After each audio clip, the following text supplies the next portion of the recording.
Welcome back, here to my channel on an everyday life of an Aspie, looking into the life of Asperger's syndrome. As you're fully aware, I'm doing the Living Life Drug Free series right now. I'm hopefully guiding you along the way and supporting you regardless of my knowledge and know-how, as well as just sharing hopefully some experience and encouragement along the way with some parts as well, hopefully in all further ado. So in all further ado, basically, I was talking about in the last piece about addiction, a family disease, basically. That's part 23. I was correct, so I just rechecked. So yeah, anyway, the next one is basically, I want to question you on part 24 is there someone in your family changing? This is a good question to just actually question you all while I'm sharing with you all what's going down, because as we know, sometimes when it comes down to one family member, or even here say outside your family circle, be it your friend, co-worker, you know, do you know the signs and symptoms that they're going through that addiction or habit stage of all these, you know, relapse and whatnot stages I've been sharing with you all so far? You know, because as we know, once dependency sets in, however, the addict's life can't help but unravel, because obviously it will unravel to the point it's out of control, and we need to either A, be aware of it and know the signs and symptoms, and also be aware that we need to keep ourselves healthy as well while they're, you know, starting to get out of control. Regardless, like later on in the piece I'm going to share with you all, is it okay to actually detach and let go of someone you love and care about, be it your family or friend that is using. But as you know, the family probably knows something is wrong before it's too late, or before anyone else does, because obviously, as I shared earlier in the piece, one of the family members will play certain roles, be it a scapegoat, be it a rescuer. I'm trying to remember the rest of them, but you should know where I'm coming from on that one. And then you tend to wonder, or no wonder, you know, to yourself, no wonder why it's happening. Why did I do this? You know, it's just like, what? Anyway, I'm looking for the right words here.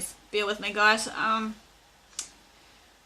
As the family member uses, or, you know, takes the alcohol, you know, to a point, as I said before, be it whatever it may be, you know, feeding their habit or addiction, whatever, that comes down to, you know, codependency versus just reliant on whatever it may be. And, you know that for a fact while they're using and they're addicted and stuff, the addiction basically is taking over, as well as their behaviour changing. He or she is no longer going along with the normal family lifestyle or the whatever, such as talking and listening to each other in a respectful and loving way like they used to. You found that your son or daughter, for example, maybe was loving and caring, and since this addiction of theirs has come into their life, robbing their life, pretty much robbing their personality, robbing them of their friends and everything else. Also, another thing you can question yourself while this is happening with the normal family life, it's no longer, is basically they were honouring the rules that you've set in place, such as, you know, timelines, curfews, and other action ties that you feel is the need to keep a family functioning in a normal, ordinary way. As these changes, however, takes place, confusion sets in, obviously, when, you know, the addiction or the user that is so codependent on whatever they're using. Then the stress, obviously, pressure, and temper tantrums rise. Yelling and arguing seems to become the daily norm for you, and then you get the neighbours complaining, dogs barking, if you've got dogs in the neighbourhood, or you got cats probably meowing, fighting, trying to drown out the sound of the arguments, until the point that, you know, neighbours will be wondering what the hell is going on, until, you know, all goes chaotic, and then the police will come in.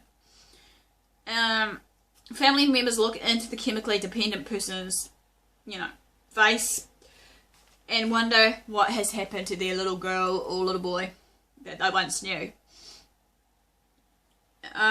It seems this person has become an unrecognizable stranger in the midst. They are, you know, just nothing there for them. In many cases, he has obviously changed. As you may question, yes, they have. Can they go back to the right path, whatever it may be.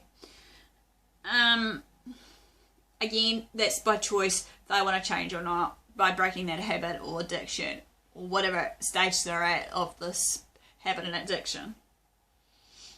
Action renders the user sick and unable to behave in ways that are rational and responsible. To expect a person who is chemically dependent, however, who's not in the recovery stage, to be trustworthy, responsible and rational is like expecting something or someone with emphysema or pneumonia to run a 20-mile marathon. The longer the normal pattern of family life is disrupted, however, the more likely it is the family members experiences emotions, as you would expect the dynamics of the family to change through that addiction or habit that user is doing.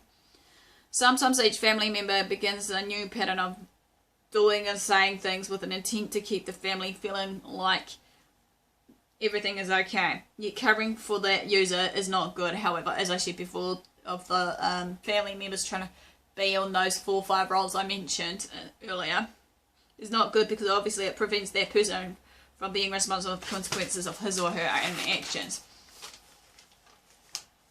So basically that ends that one. So please give me the like, the thumbs up for that. Subscribe to my channel. Basically comment below to share the stories if you want to, so that hopefully we can create a supportive network of the ripple effect, so that everyone knows that they're not alone. Be it if you want to share some, positive quotes or whatever on my channel, or even on my AspieAnswersAll page on Facebook, which I'm hoping to post some of that up.